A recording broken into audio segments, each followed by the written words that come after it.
Hello students, आज आपका कविता tuition में स्वागत है।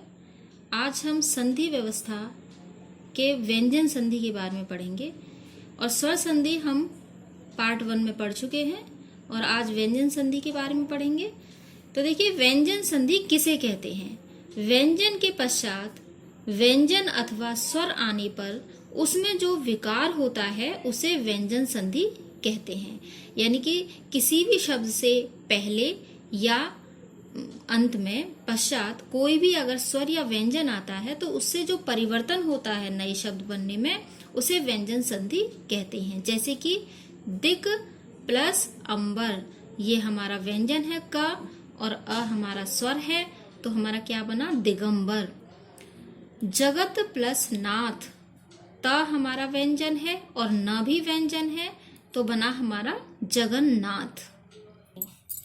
इनके कुछ नियम होते हैं, जैसे कि हमारा पहला नियम है पहले वर्ण का तीसरा वर्ण, यानी कि वर्णमाला के किसी वर्ग के पहले वर्ण, देखिए जैसे क है हमारा, ये क वर्ग है, च से च वर्ग, ट से ट वर्ग, त से त वर्ग और प से प वर्ग।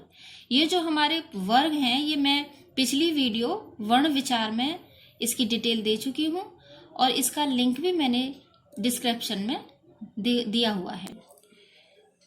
तो ये जो हमारे 5 वर्ग होते हैं के पश्चात कोई स्वर अथवा किसी वर्ग के तीसरा चौथा वर्ण, यानी कि क जो हमारा क वर्ग होता है उसका तीसरा वर्ण बनता है ग और चौथा वर्ण बनता है घ। इसी तरीके से च वर्ग का हमारा बनता है ज तीसरा वर्ण और झ चौथा वर्ग। इसी तरीके से ट वर्ग का भी है, त वर्ग और प वर्ग, ये सभी इसी के हैं। या य र ल व ह आने पर पहला वर्ण तीसरे वर्ण में बदल जाता है, जैसे कि क का ग। दिक प्लस गज, तो क हमारा किस में बदल जाएगा? ग में। अगर पहले में क आ रहा है और दूसरा ग है तो हमारा क्या हो जाएगा? ग, दिग्गज।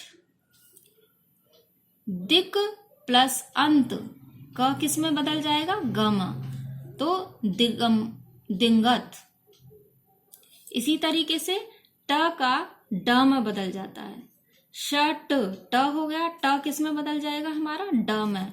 शट प्लस दर्शन, षड दर्शन। शट प्लस आनन, षडानन।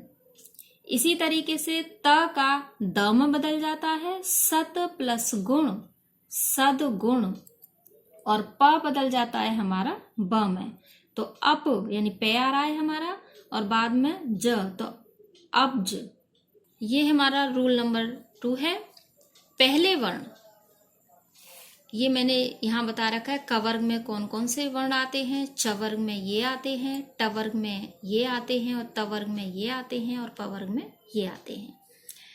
देखिए, पहले वर्ण का पंचम, जैसे किसी वर्ग के पहले वर्ण के बाद न म आने पर पहले वर्ण की जगह उसी वर्ग का पंचम वर्ण आ जाता है, जैसे कि क का ड़, तो क वर्ग है हमारा क का, तो उसका जो पंचम वर्ण है हमारा वो ड़ है। देखिए जैसे ऊपर दिया है क और पंचम वर्ण है क वर्ग का ड़। इसी तरीके से च वर्ग में च हमारा प्रथम वर्ण है और पंचम वर्ण है ढ। इसी तरीके से जैसे क का किस में बदल जाएगा? ड़ में, तो वाक प्लस म, वाणम में। ट का किस में बदल जाता है? ड़ में। षट प्लस मास, षट मास। त बदल जाता है हमारा न में। सत प्लस मार्ग, तो सन मार्ग। ऐसे ही नेक्स्ट रूल है हमारा त का अगले वर्ण में बदलना, जैसे त के पश्चात च, ट, ज, ड या ल आने पर त वाद वाले वर्ण के अनुरूप बदल जाता है, जैसे कि त बदल जाता है हमारा च में, जैसे कि सत प्लस चरित्र, सचरित्र, च में बदल गया। त बदलता है हमारा ट में, तत् प्लस टीका, तट्टिका। और त बदलता है हमारा डम, उत प्लस डयन, उड्डयन। त का हो जाता है ज, सत प्लस जन, सज्जन। त हो जाता है हमारा ल, उत प्लस लेख, उल्लेख। इसी तरीके से त का च, तो त जो होता है हमारा च में बदल जाता है। कब बदलता है? त के पश्चात छ आने पर त का च हो जाता है। अरे इसी तरीके से जैसे कि उत प्लस छिन्न, यानी कि त आ रहा है हमारा यहाँ पे और दूसरा वर्ण क्या आ रहा है? छ, तो किस में बदल जाएगा हमारा? च में। तो उत प्लस छिन्न, उच्छिन्न। त प्लस श का हो जाता है छ। त के पश्चात अगर श आ रहा है, यानी कि त के बाद अगर श आ रहा है पर दोनों की जगह छ आ जाता है, जैसे कि उत प्लस शिष्ट, उच्छिष्ट। इसी तरीके से त प्लस ह, इन दोनों का अगर होता है तो क्या बन जाता है हमारा? दध। त के पश्चात अगर ह आने पर दोनों की जगह दध आ जाता है, जैसे प्लस हार, उद्धार।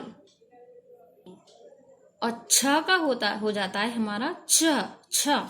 जैसे किसी स्वर्ग के बाद छ आने पर छ का छ हो जाता है, जैसे कि आ प्लस छादन, आच्छादन। वि प्लस छेद, विच्छेद। नेक्स्ट रूल है हमारा म का पंचम वर्ण अनुस्वार। म के पश्चात क से म तक कोई व्यंजन आने पर म उसी वर्ग के पंचम वर्ण में बदल जाता है या अनुस्वार के रूप में लिखा जाता है। जैसे म का ड़ हो जाता है, इस जैसे सम प्लस गीता, सम हो गया और म हो गया यहाँ पे, और हमारा यहाँ पे क्या है? गीत। तो क्या हुआ? संगीत, वो हमारी अनुस्वार बन जाता है। ऐसे ही म का अगर र आता है तो सम प्लस च, तो क्या हो जाता है हमारा? संचय। इस तरीके से लिख सकते हैं हम, यानी कि ये अनुस्वार में बदल जाता है।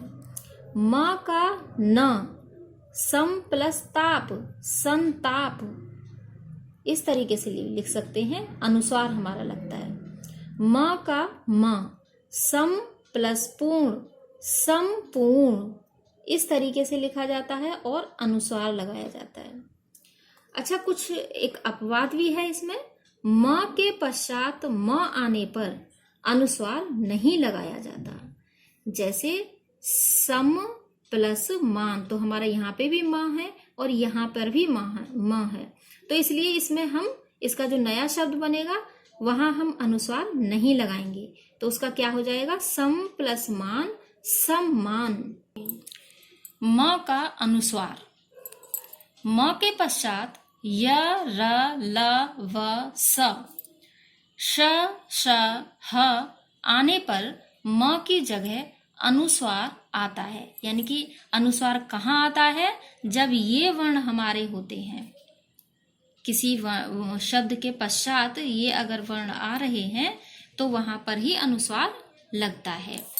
जैसे सम प्लस योग, तो सम हो गया, म हो गया और य हमारा ये हो गया, तो यहाँ हमारा अनुस्वार लगेगा। जैसे संयोग। सम प्लस रक्षक, तो सम म हो गया और र आया है, र, तो इसमें भी अनुस्वार लगेगा हमारा, संरक्षक। सम प्लस लाप, संलाप। सम प्लस सार, संसार। सम प्लस हार, संहार। सम प्लस लग्न, संलग्न।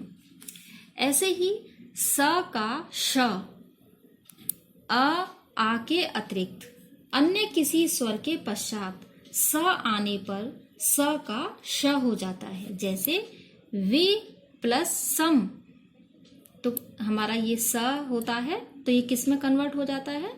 श में, इसमें। तो विषम। नी प्लस सेध, निषेध।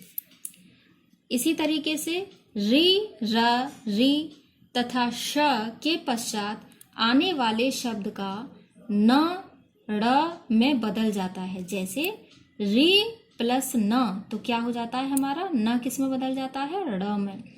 तो ऋण, प्र प्लस मान, प्रमाण। आज हमने इस वीडियो में व्यंजन संधि का अध्ययन किया है और व्यंजन संधि का हमारा यही टॉपिक यहीं समाप्त होता है। नेक्स्ट वीडियो में हम आपको विसर्ग संधि समझाएंगे। धन्यवाद।